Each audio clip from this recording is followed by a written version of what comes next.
Have you ever just looked up at a plane, cutting through the clouds and thought, what does it really take to do that? Seriously, what's the actual journey from being on the ground to earning your wings and flying a machine in 3 dimensions? Well, let's get into it, because the answer, believe it or not, doesn't start in a cockpit. It starts inside a book. And this is that book, the FAA's Airplane Flying Handbook. Now I know, it looks like just another dry government manual, but don't let that fool you.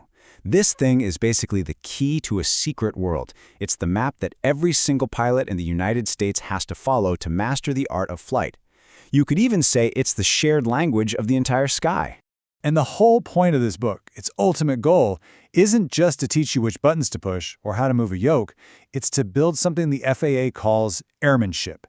Think of it as this mix of deep knowledge, sharp skills, and, this is the most important part, sound judgment. It's what separates someone who can just operate a plane from someone who is truly a pilot. But before you can even dream of developing that kind of judgment up in the air, the whole journey really starts right here, on the ground. It starts with the fundamental rules that keep our skies from becoming total chaos. Okay, so you've got this thing called Title 14. Just think of it as the universal operating system for aviation. It's the code, written by the Federal Aviation Administration, the FAA, that every single pilot, mechanic, and air traffic controller uses to keep things safe and predictable up there. And this is where all that abstract legal text becomes incredibly real. On the left, you see the rules.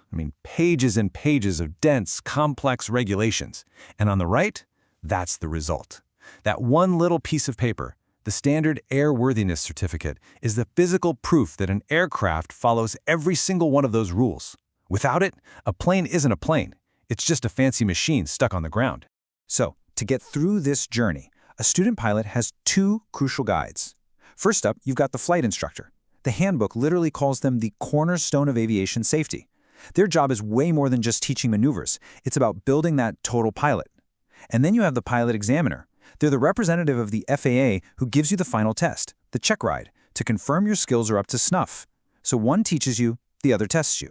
All right, so the groundwork is laid, the rules are understood. Now it's time to actually leave the ground. Let's dig into how those rules and training come together to build the core skills of flying, what the handbook calls the 4 fundamentals. Now, this might sound way too simple, but stick with me. Every complex, jaw-dropping maneuver you've ever seen a fighter jet or an aerobatic plane pull off, it's all built from these 4 things. It's kind of like music. These are the only 4 notes you get, but with them, you can create a whole symphony of flight. Every single thing a plane does in the air is just some combination of flying straight, turning, climbing, or descending. That's it. But here's the real key. Mastering this stuff isn't just a mechanical process. The handbook makes it super clear that true mastery comes from developing a feel for the airplane. It talks about the coordination of your hands and feet becoming second nature, the timing of your control inputs being perfect, developing a control touch where you can literally feel what the plane is doing, and an intuitive speed sense. It's all about making the aircraft feel like an extension of your own body. Okay, so you've got the basics down. You can climb, turn, descend with precision. You're starting to feel connected to the machine. But what happens when the very laws of physics that are keeping you in the sky decide to turn on you?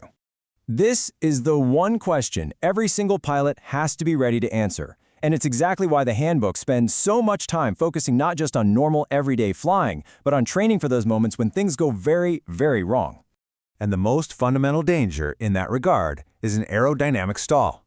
Now, a lot of people think a stall is when the engine quits. Nope, that's not it. A stall is caused by one thing and one thing only, an excessive angle of attack.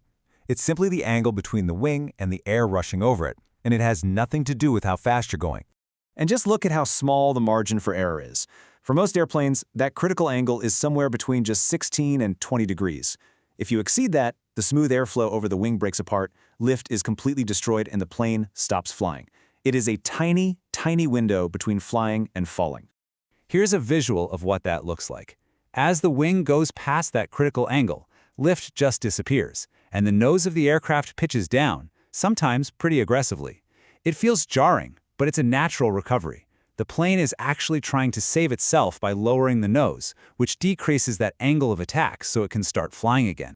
So how in the world do pilots deal with this? Well, they turn a terrifying possibility into a boring, routine procedure. Pilots practice stalls again and again and again. They learn to feel the warning signs, and they learn to execute the recovery instinctively. They take one of the most dangerous things that can happen and make it predictable, manageable, and survivable. So, what's another major risk up there? Well, obviously, other airplanes. And when it comes to that, the FAA's philosophy is actually beautifully simple. The number one absolute first line of defense is just see and avoid. It is every pilot's job to be constantly looking outside. And this image shows you exactly why that vigilance is so critical. Every single aircraft has blind spots, areas where another plane can be totally hidden by your own wing or the nose or the tail. This isn't about being a sloppy pilot, it's just a fact of physics. It's why pilots are trained to constantly scan the sky in a specific way and to do clearing turns to make sure nobody's there before they maneuver. So, after all this, the rules, the fundamentals, the emergency training, you finally take a test and you get your pilot's license. But, as we're about to see, the handbook is very clear that this is not the end of the road. In fact, it's really just the beginning. I want you to really let this quote from the handbook sink in, because it perfectly captures the entire philosophy of flight training. Here it is. Passing the test is only incidental to this goal. Let that sit for a second. The test is not the point. So, if passing the test isn't the point, what is? The real goal is to create a pilot who has the airmanship, the competence, and the sound judgment to fly safely for their entire life. Your pilot certificate isn't a trophy that says, "I'm done, I know everything." It's really just a license to keep on learning. And this whole process you see here, from those first nerve-wracking flights before you fly solo to actually being alone in the sky, to mastering all the maneuvers, and finally passing that big test, it's all designed to build a solid foundation. Every single step is another block upon which a lifetime of good judgment and safe habits can be built. Which kind of leaves us with one last thought. This handbook, it provides the knowledge and the procedures you need to build a pilot, but that true airmanship that lives in the space between the paragraphs, it's built through the constant application of that knowledge, day in and day out. The book can teach you what to do, but only experience can forge real wisdom. The handbook builds the pilot, sure, but it's a career of learning that truly builds a pilot's judgment.